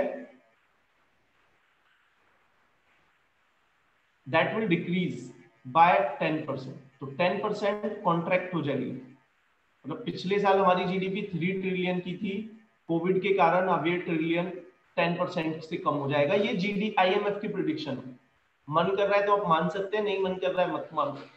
बीजेपी गवर्नमेंट बोलेगी नहीं 4% से होगी, बट ये आईएमएफ की प्रेडिक्शन है, फ्यूचर विल टेल। या सर आईएमएफ की प्रेडिक्शंस कितनी एक्यूरेट होती हैं यूजुअली फॉर नेशन? एक्यूरेट नहीं होती हैं, बट ये है कि रिलेटिव तो सही होता ही है, इनकी वैल्यू बहुत होती है इनमें। सी आईएमएफ की prediction is like rating agency जो रेटिंग देती है, तो इनकी जो प्रेडिक्शन होती है उनसे फर्क बहुत पड़ता है। इन्वेस्टर विल से हो इंडिया तो डाउन जा रहा है, तो उसकी वर्थ ज्यादा होती है। बट इफ यू से कि ये इंडिया को कितना समझ पाते हैं वो बड़ा डिफिकल्ट है, क्योंकि इंडिया में तो हम खुद ही नहीं जोड़ पा रहे हैं। सी ये बड़ा इंटरेस्टिंग जीडीपी कुछ लोगों को ना समझ में आए तो इसकी ये स्टैटिक कॉन्सेप्ट है, इसकी डिफाइनेशन बता रहा हूँ। जीडीपी क्या होता है? कुछ नहीं होता, ऑल प्रोडक्शन ऑफ, ये मैं बिल्कुल लेमैन में आपको डिफाइनेशन दे रहा हूँ, समझ के क्वेश्चन आएगा you will answer that, but book में ये नहीं मिलेगी। All production of goods and services, sorry all लिखना चाहिए था मुझे। Production of goods and services in a defined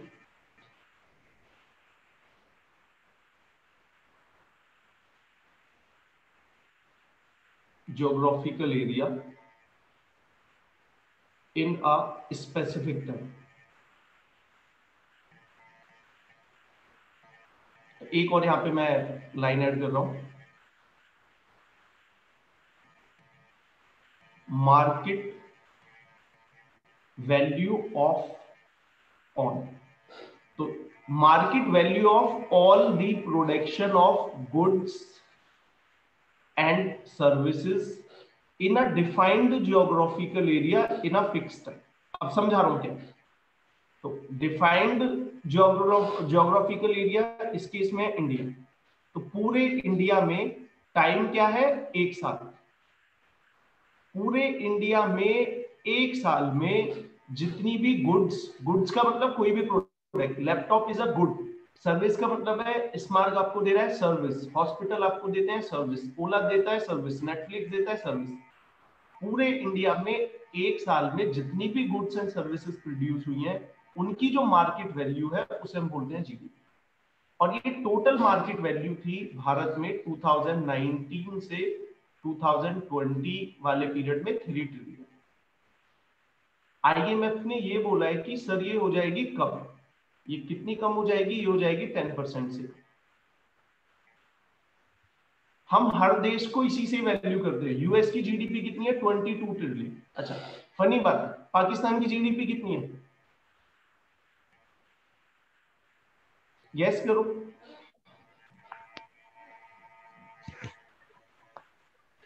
gas करना है, मतलब फनी नहीं है, हम इंडियंस के लिए फनी होगा। बताइए, गूगल नहीं करना है, वैसे ही होता कॉमन सेंस। ओके, नहीं बता, चलो मैं ही बता रहा हूं, सस्पेंस करता हूं। 300 बिलियन, 10% ऑफ इंडिया। मतलब जितनी हमारी कोविड में आईएमएफ के अनुसार कम होगी, उतनी पाकिस्तान की टोटल जीडीपी। फनी कुछ भी नहीं है, बट ये लर्निंग है कि बहुत पोटेंशियल था पाकिस्तान के पास, बट एंटी इंडिया स्ट्रेटेजी ने उसे कहां पहुंचा दिया। ओके, फोर्थ न्यूज है हमारी,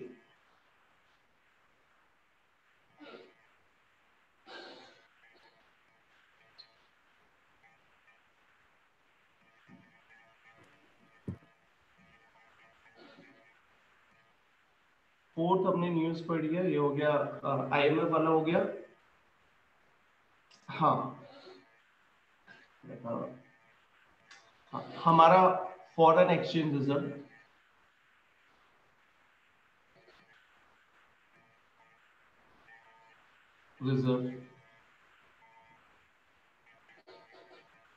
ऑल टाइम हाई पे चल रहा है अभी, ऑल टाइम हाई पे चल रहा है, एंड ये रफली है आपका 555 के आसपास पहुंच गया, 555 बिलियन डॉलर।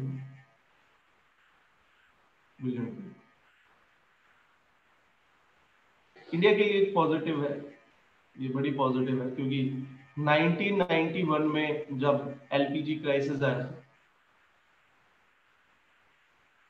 तब ये था आपका लगभग 0.9 बिलियन, मतलब 1 बिलियन भी नहीं था। तो आज 500, ये 555 है, 550 भी याद रख लोगे तो पता चल जाएगा। जस्ट एक फैक्ट है। फॉरेन एक्सचेंज रिजर्व क्या होता है? ये तो चलो छोड़ो, ये अगेन स्टैटिक कॉन्सेप्ट है, यहाँ पे फिर कंफ्यूज हो जाओगे। 5वां पॉइंट है जो हमें समझना है आज के लिए, मॉनेटरी पॉलिसी पढ़ोगे? वो लंबा टॉपिक है, मैं इसलिए थोड़ा बचा था, बट चलो मैं बेसिक्स आपको बता रहा हूँ। तो फॉरेन एक्सचेंज रिजर्व भी समझा दीजिए प्लीज। फॉरेन एक्सचेंज रिजर्व समझाना है? जी सर, मुझे पता नहीं।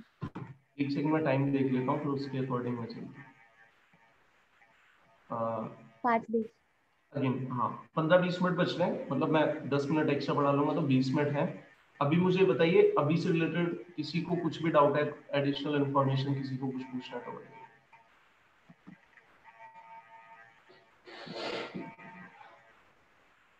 या एडिशनल कोई भी कुछ भी पूछना हो तो।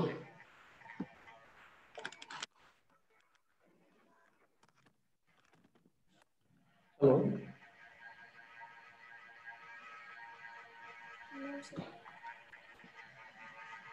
No sir. बच्चे को कोई एडिशनल इंफॉर्मेशन या कोई अभी तक डाउट कुछ भी अगर पूछना है तो बताइए। नहीं सर, एसेंशियल कमोडिटीज एक्ट में जो अमेंडमेंट हुआ है उससे एग्जैक्टली फूड प्रोसेसिंग इन्वेस्टमेंट में कैसे इम्प्रूवमेंट होगा, अगर आप बता सकते हो तो प्लीज।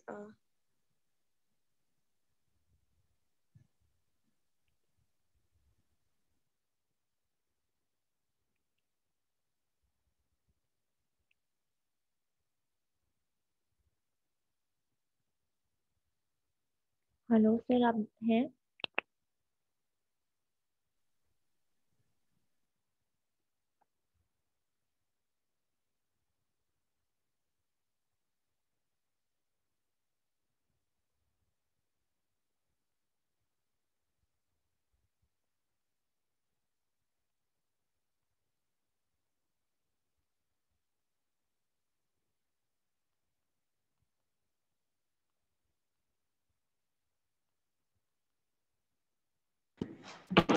हेलो।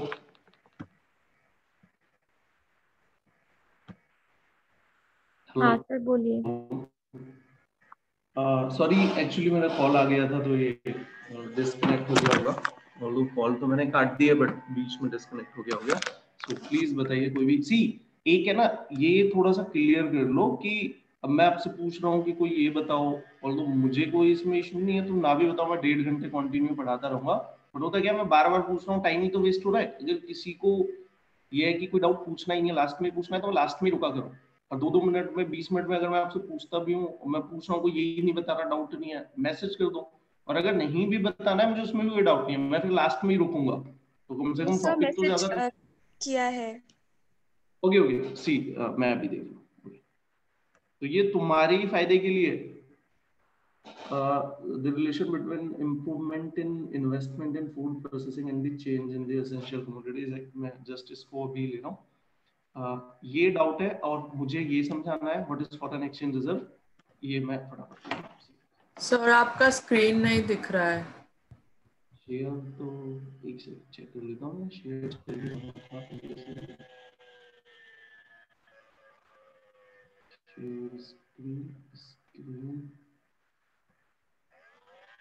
आप देख क्या होगा, दिख रहा है अब।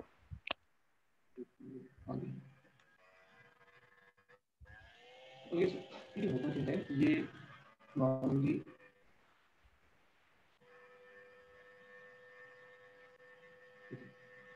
so suppose this is India, suppose क्या मान ही लो, नहीं सपोज ही ठीक है, कुछ लोग हैं इमोशनल हो गए। Suppose this is India.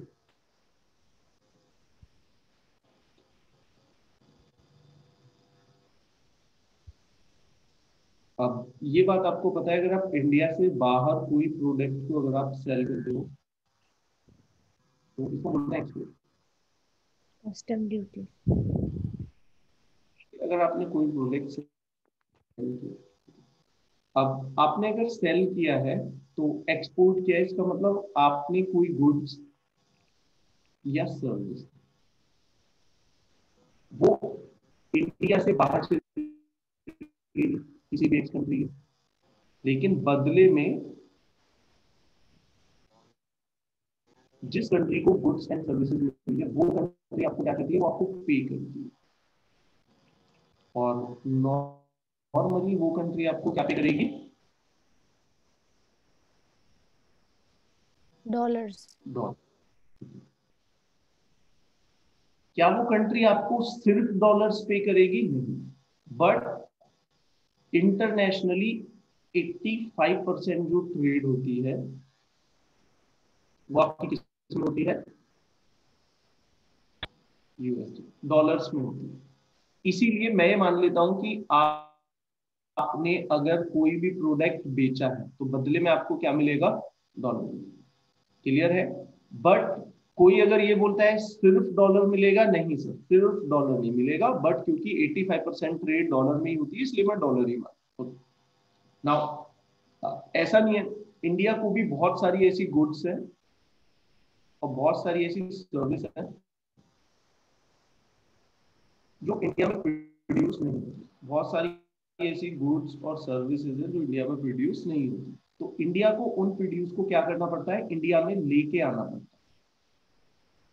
और इस प्रोसेस को हम बोलते हैं इम्पोर्ट।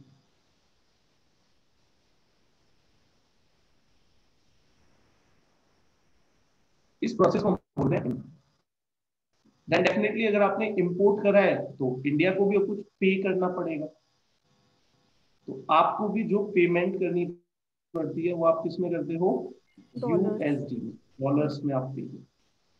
ओके, सो नाउ अब अगर आप इसको नॉर्मली देखते हैं तो कुछ नहीं हो रहा है, सामान बाहर जा रहा है, पैसे आ रहे हैं, यहाँ पे सामान आ रहा है, पैसे जा रहे हैं।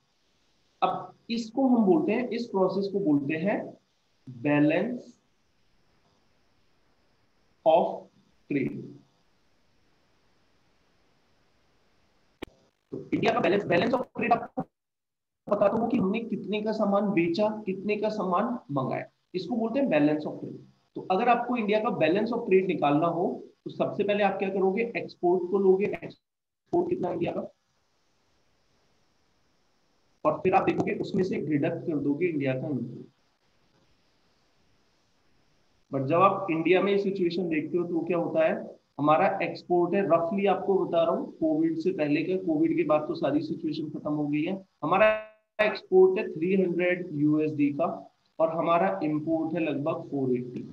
तो हमारा ये जो बैलेंस ऑफ ट्रेड निकल के आता है ये नेगेटिव -180,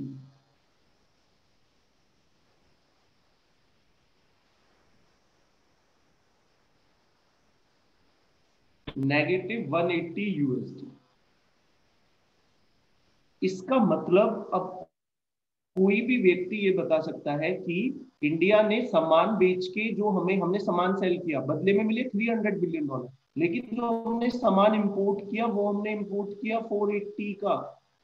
अब आपको 480 यूएसडी पे करते हैं, कहां से पे करोगे, डॉलर, हम प्रिंट नहीं करते, 300 तो यहां से पे कर दोगे, लेकिन फिर भी आपका ट्रेड डेफिसिट कितने का बचेगा, -180। अच्छा, ये बड़ा इंटरेस्टिंग है, चलो ये तो आपका एक और करंट अफेयर्स हो गया। एक और बड़ा इंटरेस्टिंग यहाँ से टॉपिक स्टार्ट हो रहा है कि अभी कितना टाइम है भाई, बच्चा पार्टी 15-20 मिनट कम से कम और लगेंगे, लेकिन आपका टॉपिक खत्म हो जाएगा, चाइना वाइना यूएस की ट्रेड वॉर जो है वो सारा खत्म हो जाएगा। तो क्लास तो नहीं है ना इसके बाद कोई, hello, no sir. No sir. मैं एक्सटेंड करूँ ना ये 15-18 मिनट के लिए, सर फॉरेन एक्सचेंज रिजर्व भी समझाएंगे। जिसको मना करना है वो बोले, बाकी चलो मैं इसको कहती हूँ, ठीक है। तो अब इंडिया का बैलेंस ऑफ ट्रेड -180 है। और अगर आप देखेंगे इंडिया का जो मैक्सिमम जो बैलेंस ऑफ ट्रेड नेगेटिव है वो चाइना के साथ, लगभग 60 बिलियन डॉलर का, 50 to 60 में लिख रहा हूँ, चलो रफली 50 to 60 बिलियन डॉलर का यूएसडी का चाइना में। यानी कि हम चाइना को जितना सामान बेचते हैं और चाइना से जितना खरीदते हैं उसके बीच में 50-60 हम नेगेटिव में रहते हैं। इसलिए देखिए सारी की सारी अब डिबेट स्टार्ट हो गई।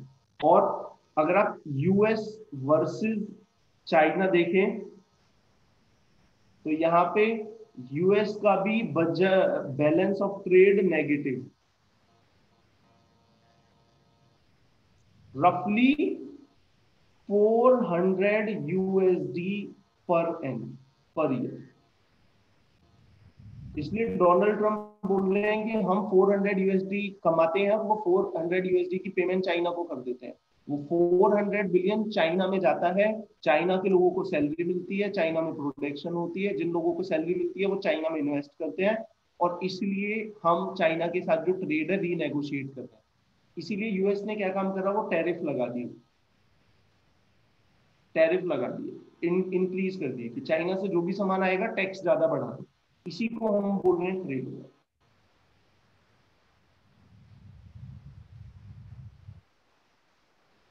एक नेक्स्ट कॉन्सेप्ट था जो मेन कॉन्सेप्ट है, उसी को समझा के मैं इस क्लास को खत्म कर रहा हूँ अगले 5 मिनट में। सो अब देखिए, now this is India,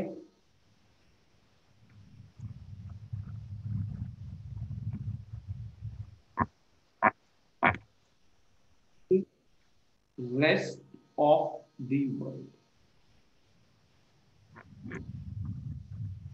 India से अगर किसी भी तरीके से इंडिया से अगर, ये रेस्ट ऑफ द वर्ल्ड का मतलब सारी दुनिया है यहाँ पे। इंडिया से अगर रेस्ट ऑफ द वर्ल्ड में किसी भी तरीके से पेमेंट जाती है, पेमेंट का मूवमेंट होता है, ठीक है, इंडिया से अगर payment rest of the world में जा रही है, या रेस्ट ऑफ द वर्ल्ड में से किसी भी तरीके से अगर इंडिया में पेमेंट आ रही है,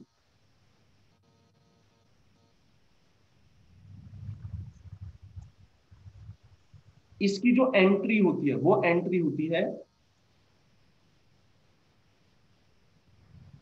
balance of payment. Balance of payment क्या है? किसी भी तरीके से अगर इंडिया से बाहर पैसा जा रहा है या बाहर से इंडिया में पैसा आ रहा है, उसकी जो एंट्री है वो बैलेंस ऑफ पेमेंट में होगी। अब बैलेंस ऑफ पेमेंट में कौन कौन सी आपकी एंट्री आती है? तो बैलेंस ऑफ पेमेंट में बहुत सारी एंट्री आती है। एक एंट्री तो हमने अभी पढ़ी है, ट्रेड। अच्छा, अब ये आपके लिए क्वेश्चन है, यू कैन टेल मी कि इंटरनेशनली कितने तरीके से इंडिया में पैसा आ सकता है या इंडिया से बाहर पैसा जा सकता है? एक तो हो गया ट्रेड, एफडीआई। अब बहुत सारे तरीके हैं, बिल्कुल ठीक है। ट्रेड हो गया आपका,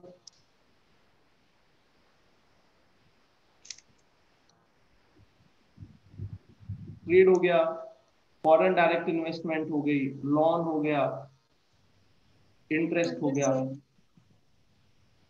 इंटरेस्ट हो गया, बहुत है, एन नंबर ऑफ फैक्टर है, etc etc etc. Moral of the story is that कि इस साल इंडिया में टोटल इन्वेस्टमेंट आई, टोटल पैसे आए 1000 बिलियन इंडिया में आए, और इंडिया को पे करने पड़े सिर्फ 900। तो ये जो एडिशनल 100 का सरप्लस है, ये आपका ऐड हो जाता है फॉरेन एक्सचेंज रिजर्व में।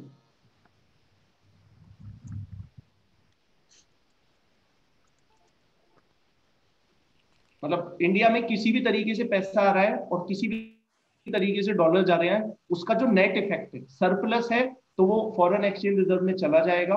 फॉरेन एक्सचेंज रिजर्व 550 का है। अगर आप बोलोगे सर इस महीने सिर्फ इस अगले साल मानो कि लेट्स से सिर्फ 900 आए और हमें पे करने पड़ गए 1100, तो 200 कहां से लेके आओगे? इसमें से निकाल के लेके आओगे।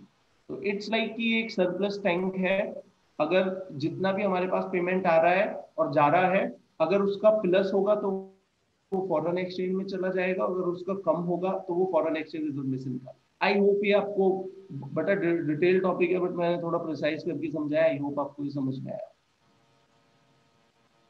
ओके,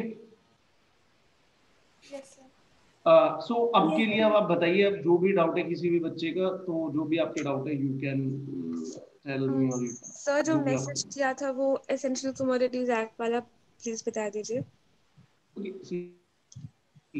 एसेंशियल कमोडिटी एक्ट में ये होता है, सिंपल सी बात है कि अगर आपको फॉरेन डायरेक्ट इन्वेस्टमेंट कोई इंडिया में लेके आना चाहता है, और वो लेट से मैंगो से पिकल बनाएगा, या चलो मैंगो तो नहीं है, वो पोटैटो को यूज करके कुछ करना चाहता है, लेकिन उसे यही नहीं पता, उसने वेस्ट बंगाल में, लेट से उसने वेस्ट बंगाल में अपनी प्रोसेसिंग यूनिट लगाई, और वेस्ट बंगाल ने क्या काम किया, पोटैटो को एसेंशियल कमोडिटी डिक्लेयर कर दिया, तो वो व्यक्ति कुछ स्टॉक मेंटेन ही नहीं कर सकता। स्टॉक मेंटेन करना ही इलीगल है, बट फूड प्रोसेसिंग करने की जो बेसिक प्रोमाइस है वो आपको स्टॉक करना पड़ेगा। लेकिन यहाँ पे स्टॉक करने को ही इलीगल बताया गया है। जैसे वाइन इंडस्ट्री है, तो यूरोप में देखोगे वो लोग जितने भी बेरीज होती है उनका बड़ा बड़ा स्टॉक मेंटेन करते हैं, पहले स्टॉक मेंटेन करेंगे, उसको फिर छाटेंगे, फिर वो बनाएंगे। लेकिन इंडिया में स्टॉक मेंटेन करना ही इलीगल है, तो बेसिक इशू ये था। आई होप थोड़ा बहुत आपको समझ में आया। हाँ सर, थैंक यू। ठीक है ना, तो इसीलिए इससे कनेक्टेड था कि भाई कि आप यही बेसिक स्टॉक आप मेंटेन नहीं कर सकते। ओके, और जो कल ही आज की क्लास से रिलेटेड कोई भी डाउट हो तो 1-2 मिनट है आपके पास, किसी स्टूडेंट को तो भी।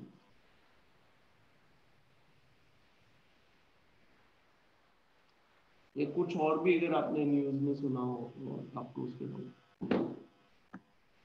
और मुझे एक बात क्लियर नहीं हुई कि अगर हमारा जो नेट इंपोर्ट है अगर वो नेगेटिव में है तो हमारा फॉरेन एक्सचेंज कैसे इंक्रीज हो सकता है? ये बड़ा टॉपिक है। ये एक्सटर्नल ट्रेड पूरी 2-3 घंटे की क्लास का टॉपिक है। अभी अब इतना समझो जितना भी है, जो डाउट है इस टॉपिक को हम पढ़ेंगे, then I will tell you की डिटेल में कैसे काम करता है। ओके ठीक है ना? कोई वैसा डाउट हो छोटा सा, अगेन बड़ा डाउट है, टाइम थोड़ा लग जाएगा, तो ये पूरा टॉपिक हम पढ़ेंगे आगे भी। पढ़ना है हमें, होगा बार बार ये नहीं उसमें।